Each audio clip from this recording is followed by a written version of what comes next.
Welcome to REI Pro Talk, where real estate investors turn for the latest news, tips, and tricks from the real in the trenches pros. Tune in to hear Chris Goff, the nation's premier real estate investing powerhouse. Join up with other top pros in the investing world as they cover every topic. No fluff, no filler, no holds barred. All you need to know from start to paycheck. Are you looking for a way to make some serious money in the real estate market? I'm going to show you how to get started with pre-foreclosure investing today and set yourself up for success with these essential first steps. Hey there, my name is Chris Goff, and I'm here to talk about one of the most profitable ways to invest in real estate: pre-foreclosure investing. I know it can be intimidating if you're just starting out, but don't worry. I'm here to help guide you step by step so you can confidently make money off this lucrative opportunity. Josephine, pre-foreclosure. Hi, guys. Thank you for taking our questions. My husband and I are trying to get involved with pre-foreclosures. We try to focus, but I find many of them very pricey. We are based in New York and have some experience of Long Island, so researching properties there.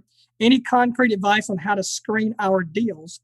We have bought a pre-foreclosure in the past at auction. I think I have analysis paralysis. How do we take the first concrete steps to get a good deal and not over worry about the financing? No, there must be deals out there. Thank you. Husband is in construction. I'm an RE agent. I don't think there are any expensive houses in New York, right? Might not be right now. Kidding. You can't buy a bathroom in New York for $100,000, right? I mean, but hey, I love expensive areas, especially with pre-foreclosures, by the way. I want to go back, and my response is not very long, but I do want to clarify just a couple of things. When I look at a pre-foreclosure, price is irrelevant to me. Like, it has nothing to do, to a point, has nothing to do with the actual structuring the deal and doing the deal from start to finish. Okay, because I need to focus on what are the back payment amounts. What actual cash am I going to need to put into the deal? So you find $1 million property, they may only be $20,000 behind on payments. It may need $50,000 in repairs to put it back on the market to resell. When you make up the back payments, Josephine, that stops the auction. There's no more auction anymore because the loan is now brought current. But in that example, I really only need $70,000 of my money versus $1 million.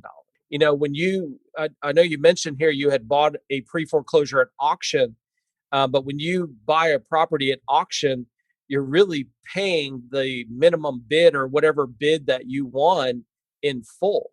And that will get extremely expensive. Most people could only buy one house at a time that way. But when we're working seller financing with pre-foreclosures, I only need money to make up the back payments, fix up the house, some holding costs, and some other things. So I put a slide together actually for you just to kind of break down some of the important pieces that I want to focus on. Number one, what is the after repaired value, right? So obviously, that's the number one thing that we need to look at no matter what strategy we're focused on. The next one is the loan balance. So what do they actually owe on that property? What is the balance of it? What we need to obviously see the equity in the property in order to structure this type of deal. If there is no equity, you would have to buy it either by a short sale or it's going to auction. I don't want to focus on that part when I talk about pre-foreclosures. What is the back payment amount? Most of the banks will use the terminology reinstatement amount. This is really what they've failed to pay on top of penalties, attorney's fees. It's going to start adding up every single month. So the sooner we get to the owner and figure this out, the sooner we could do something. Obviously, the repairs, what does the home need to be fixed up and resold? Holding cost. What are their current monthly payments? Because you're going to have to keep once you make up the back payments, the loan is brought current. So it's no longer in foreclosure. But I'm going to have to keep making those monthly payments until I get the home fixed up and resold to a new buyer. I would focus on the average days on the market in the area that you're looking. The last one, which I think is probably the most important, is the buyer pool.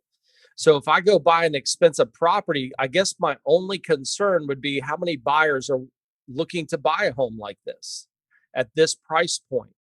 If you were working a $30 million property, the pool of buyers is so low that you probably wouldn't do the deal. So there is a point where it could get too expensive, but I don't really focus on price for these types of transactions. I really focus on how much equity is in there, how much are the back payment amounts, how much are the repairs, the holding cost, how much hard cash am I going to have to use in order to do this deal. Now, once I put it back on the market, I'll fix it up, put it back on the market. Once I sell the property to a new buyer, then that's going to pay off the original loan on the property, pay back my expenses, and then any profits that are left over. One of my students did a pre-foreclosure in the Bronx. Okay, so this was a 2-bedroom, 1-bath, and it was valued at $1.2 million. And we put it under contract for $700,000. And he put $200,000 in repairs, totally, completely remodeled this. It was beautiful. That's a huge profit. I mean, you're looking at a $300,000 profit on one deal. I mean, for most people, most people don't make $100,000 a year. You just did $300,000 on one deal. And you got all of your money back, which wasn't the full amount. It was just the back payments, the repairs, the holding costs. And then you go do it again. And you keep doing this over and over and over again. And if you look at the ROI on the money that you're using, it's a no-brainer. A no-brainer.